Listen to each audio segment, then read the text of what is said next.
Tomorrow, though, will be a different kind of lockdown because as that lockdown life continues, London still looks very different from the city we know and love, but there are slow signs of businesses reopening. Lots of London restaurants are now open, for example, for takeaway and delivery. Pubs are doing takeaway pints, and now outdoor markets, gosh, we've missed them, have got the go-ahead to reopen tomorrow. Hurrah! Let's speak to David Preston, who is the Chief Executive from the National Association of British Market Authorities. And David, will you be cheering with us and everybody else as well? Will you be cheering? We'll definitely be cheering, yes. But obviously it presents a lot of challenges.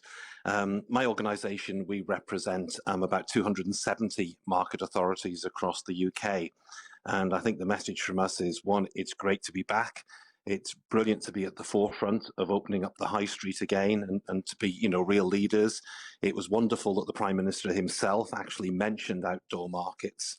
And sort of this recognises perhaps the importance of markets and the community interest and trust in those markets. But it does come with a number of challenges which both operators and traders have got to meet in the days and the weeks ahead. Yeah, what are those challenges? I think it's from 2 points of view, really. I think, first of all, for the traders, it's quite a short lead-in. So it's actually trying to acquire stock and then redesigning the stall, trying to make them, wherever possible, avoiding cash. It's assessing what trade is actually going to be there because it will be a very different marketplace. And obviously, from a personal point of view, it's their health risk and do they feel safe in coming to the market. From the operator's point of view, then it is a massive challenge whereby traders and small businesses generally have been availing themselves of some help from the government in different business packages. Then market operators have had nothing whatsoever over the last 10 weeks.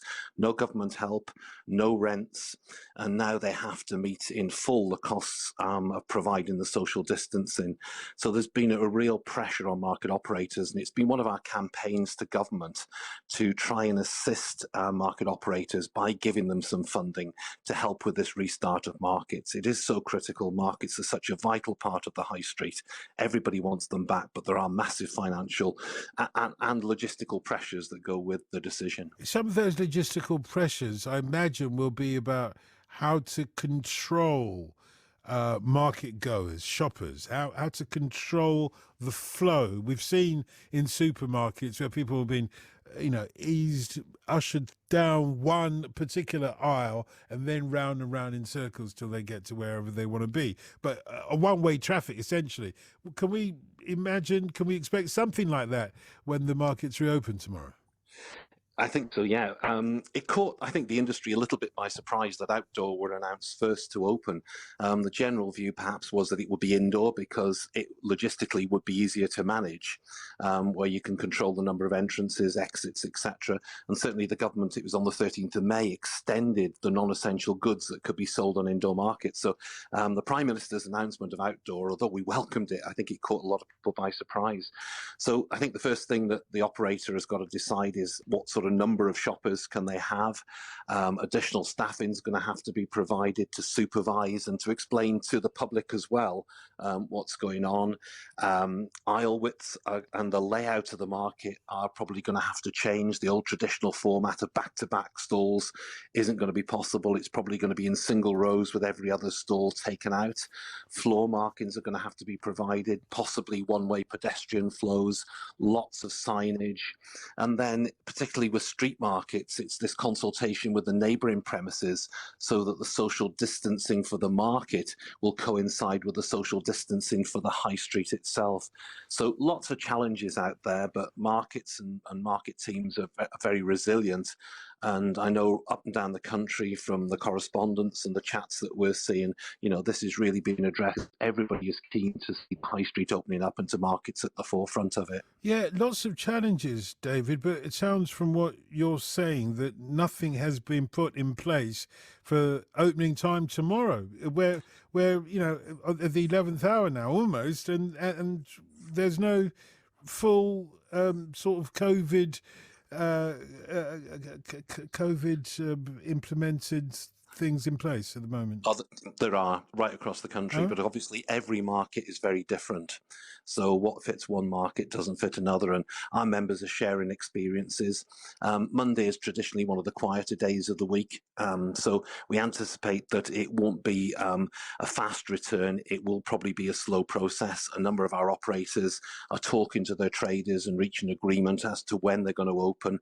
But I think over the next month, you will see the market activity generate, it will improve considerably.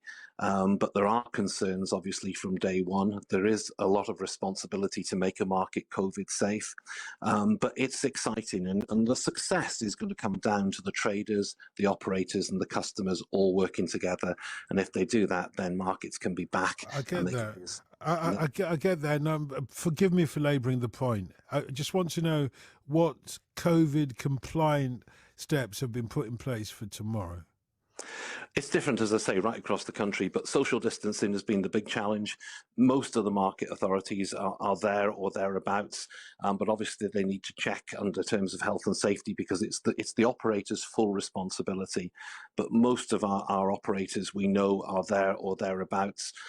Since the announcement on Monday, discussions have been taking place with market traders, and we know in some markets the traders have said, to the council, can we just hang on and can we leave it a couple of weeks before we come back? And these are all local decisions, but I know everybody is very keen to come back, and I can assure you that every market operator up and down the country is working as hard as possible now in terms of consultation, liaison with town centre partnerships to make this happen. Markets want to be back. Yeah, how have they been coping over the last 2.5 months? How have they been coping? With great difficulty, but once again, markets are resilient. What we saw originally was, of course, markets only being limited to food and to essential items. That meant that market activity went down to about 20% across the country, and out of those 20% that were open, they saw about an 85 to 90% fall in actual footfall through the market. So what they've done is great innovation between the market operator and the trader. They've moved to things like click and collect, deliveries, and more traders in this period that's just gone by have been moving to online business as well. So the local authority has been helping them set up online businesses, helping them to apply for grants. And it's really been a positive experience. And I think the experiences of the last 10 weeks will probably shape a new form of market trading going into the future, whereby you'll still see that face-to-face, which is so important and which is part of the traditional markets. You'll still get that face-to-face between the trader and the customer.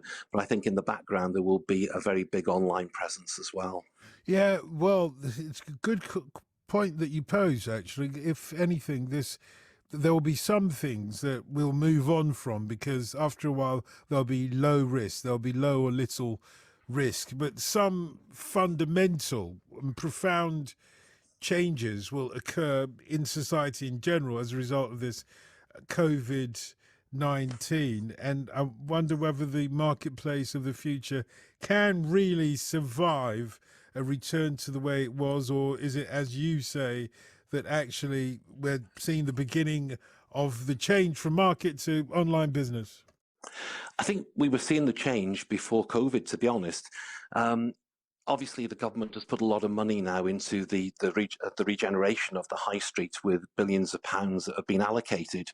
And before COVID, markets were identified to be in one of the top 25 influencing factors to create vital and vibrant town centres. So we were seeing initiatives like my organisation, Love Your Local Market, which has brought over 1,200 new traders. Love Your Local Market is a concept that's gone to 30 countries across the world. We've seen young traders markets where traders under 30 have been encouraged into market trading. And that's been really encouraging. So I think coming out of COVID, we'll see more online businesses. Unfortunately, due to redundancies, I think people will be looking to set up businesses, and markets, of course, are renowned to be low cost, low risk, a great place, to bring hobbies or projects you've been undertaking in the garage or kitchen to bring them to market, to try them out, to see if there's a business there. And we just feel that this change agenda that's going to be driven now is going to be a big contributor to the high street renaissance. So although, it's been very dark and horrible days, there is some light at the end of the tunnel, and we really, really believe in the market industry, that there's a great future for markets. David, question you weren't expecting. What's the best market in London? Oh, I live on the Welsh border, so it'd be dangerous for me to say that. I've been to quite a few of them over the years, and I just love the London markets. I think there's so many iconic markets down there, and I think it's fair to say that you need to say a big thank you to some of the operators in London. They've stayed open during the last 10 weeks. They provided a fantastic service to their local community. It's been that extra facility to the supermarkets. People have felt perhaps safer shopping outdoors. And you really do have some great markets down in London, and certainly my organisation is very proud of those, and we always bang the drum about the London markets. David, thank you very much. You're welcome.